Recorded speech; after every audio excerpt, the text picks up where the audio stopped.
the communications officer, the national communications officer of the National Democratic Congress. Indeed, it is his platform, the platform that the minority leader used today to address the press on matters concerning the BoG. Sami Jemfi, welcome to Eyewitness News. So the Bank of Ghana has been at pains to explain to the Ghanaian public why it posted the losses it did in the manner it did. But it still appears that the NDC doesn't want to have any of that. What explanation has he given? Well, they have said that it's as a result of the domestic debt exchange program, and so they have had to take a hit, and they took a hit to save the economy from collapse. My brother, yes, the Bank of Ghana can decide to save the Ghanaian economy, but as important as that is, it must be done within the remit of the law. You cannot save the Ghanaian economy outside what the law permits. In other words, you cannot commit a crime by violating the statutes of this country, the laws of this country, and by collapsing the economy, all in the name of saving the economy. What economy have they saved when today the Bank of Ghana has become insolvent with a negative equity of 55.1 billion Ghana cedis? What economy have they saved when today the Bank of Ghana has incurred losses to the tune of 60.8 billion Ghana cedis? What economy have they saved when the Bank of Ghana today has serious capital issues and is calling for immediate recapitalization lest it collapses? They have not saved the economy, they rather made the economy worse, and they have rather perpetrated crimes against the state by violating the governing law of the Bank of Ghana. This is hello. The Bank of Ghana is a very important state institution. It's a regulator of the banking sector, is a banker of government, and is a banker of last resort. And therefore, the conduct of the Bank of Ghana and its health is of utmost importance to the general well-being of the people of this country. And that is why we have passed the Bank of Ghana Act to govern the activities, the conduct, and so on of the bank. Yes, we know that as a banker of government, it has a responsibility to come to government's aid when government is in crisis, through temporary advances such as overdraft and so on. But Parliament, in passing the Bank of Ghana Act, for good reason, placed a cap on how much the Bank of Ghana can advance to the government, how much money the Bank of Ghana can print for the government, even in times of crisis. And so, you know that prior to 2016, Section 30 of the Bank of Ghana Act provided that the Bank of Ghana could print only 10% of the total revenue of the previous fiscal year. But after we implemented this for a long time, we decided in 2016 to change the law and to reduce the cap, the threshold, to 5% of total revenue of the previous fiscal year.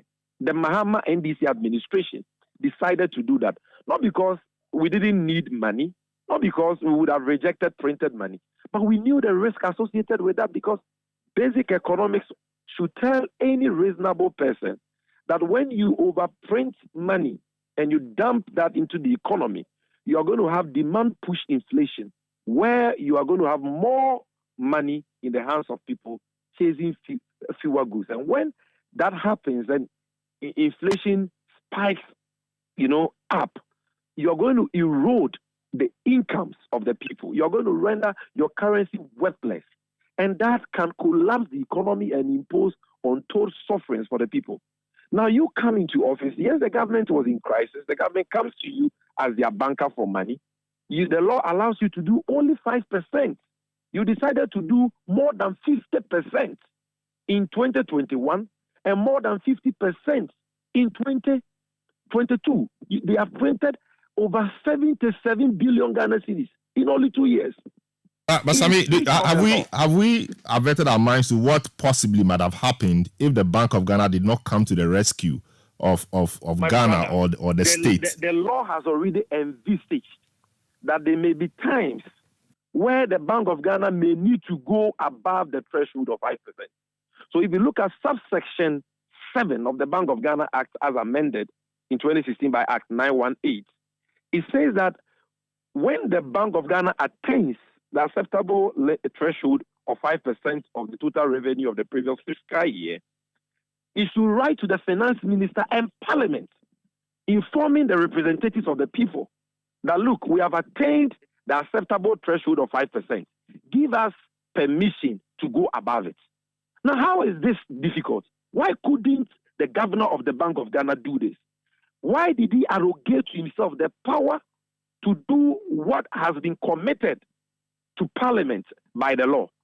And if you look at section 67 of the Bank of Ghana Act, this constitutes a crime punishable by not more than 2 years imprisonment and a fine of not more than 500 penalty units. It's a serious offense. Yes, if you knew you were going to exceed the 5%, what do you need to do? You simply needed to go to parliament. And I tell you this, what the antidote or the solution for the problem government had on its hands didn't lie in just printing money. First of all, the Bank of Ghana is also the fiscal policy advisor to the government. So how the government raises revenue, the amount of revenue it raises, and how government you mean the monetary policy advisor? No, they are in charge of monetary policy, but they are also an advisor on fiscal policy. And that is why they manage the public debts, and they are the bankers of government.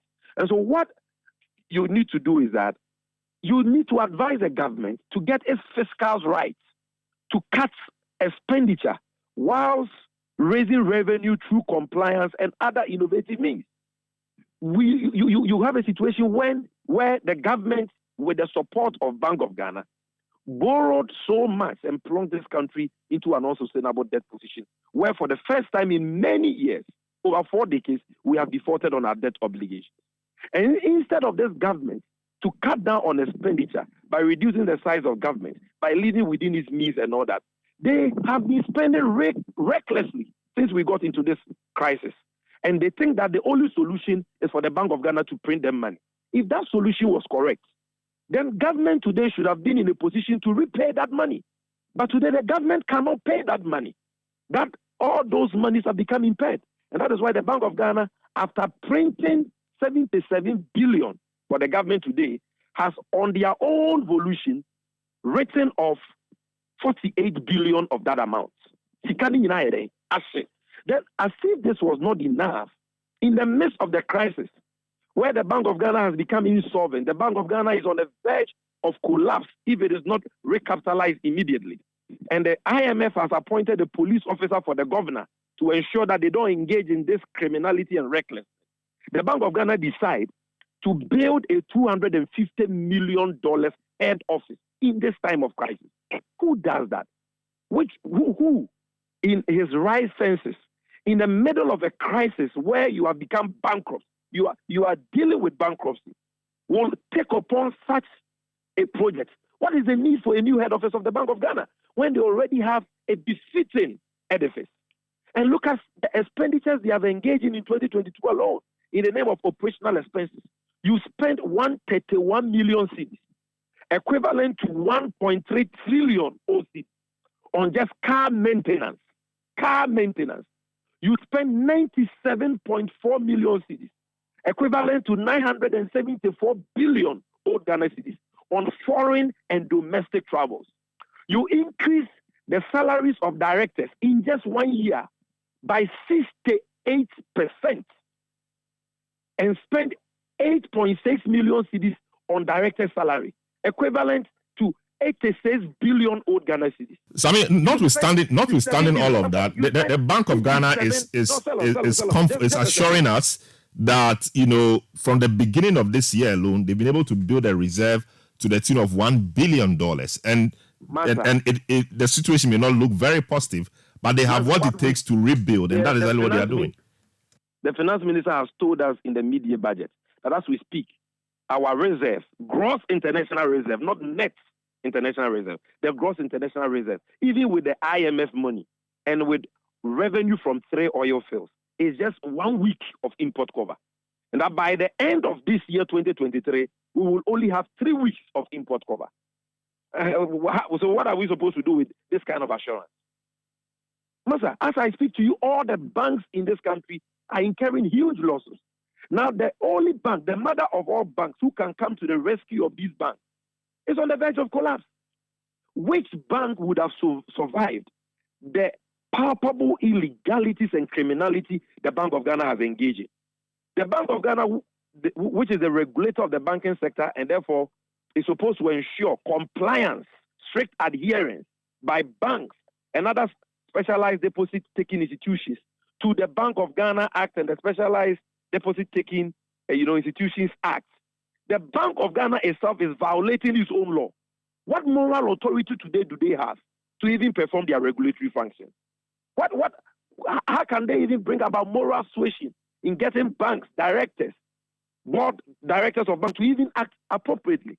And that is why we have said that it is totally unjustifiable for the people who have created this mess to still remain at post. And that is why we have given the governor an ultimatum of 21 days. So the 21 days starts counting from today. So take us through what will happen after 21 days if the governor remains opposed. If the governor of the Bank of Ghana does not resign, all the 137 members of parliament of the NDC, together with all progressive forces, our allies, well-meaning Ghanaians, all patrons who are tired of the recklessness of this nation-wrecking Akufo-Addo Bawumia government, will be marching in accordance with the Public Order Act to the precincts of the Bank of Ghana, and we will be occupying the Bank of Ghana together with the media to bring sufficient pressure to bear on these nation wreckers. Until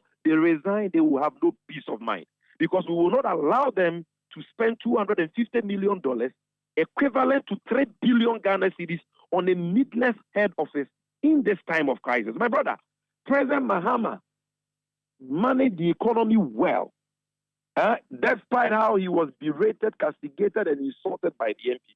He managed this economy well, such that by 2016, we were having zero financing from the central bank. The central bank did not print a peso or 1 cedi for the NDC Mahama government in 2016. In that year, the Bank of Ghana made profit of $700 million. The Bank of Ghana was able to build and complete an ultra-modern Bank of Ghana hospital. You go to Cantonment today, it is there. That was one of the havens we had when COVID struck us. Now, you came into office, this nation-wrecking Akufo-Addo Bawumia MPP government came and then hounded the governors out, the governor and his deputies, who had security of tenure. They said they could not work with them. They were hounded out. They brought in their own puppets who they could control. Now, what do we have? Unprecedented losses, negative equity, insolvency, and you are spending resources of the bank recklessly. You understand? And you want to still remain at post to do what? To do what? To do what? In which civilized country can this happen? And then instead of them to be apologizing to the country and to be resigning, they issue a 4-page FAQ, and they tell the nation that, we are not the only bank which has incurred losses, and that in other countries, other central banks have incurred losses. Really? All the countries they cited in their FAQ, they are all industrialized nations. Very well. And number 2, none of those countries have violated their governing laws like they have done. They have actually committed crimes against the state. Anybody listening to me can check Section 30 and 67 of the Bank of Ghana Act as amended. What they have done is criminal. And we are all facing the brunt of that. We are going to bear the consequences of that, and we are going to cough up money in the form of taxes to clear the mess they have created. And that is why they cannot continue to remain at post. Very well. Thank you so much, Sammy Jemfi, National Communications Officer of the National Democratic Congress.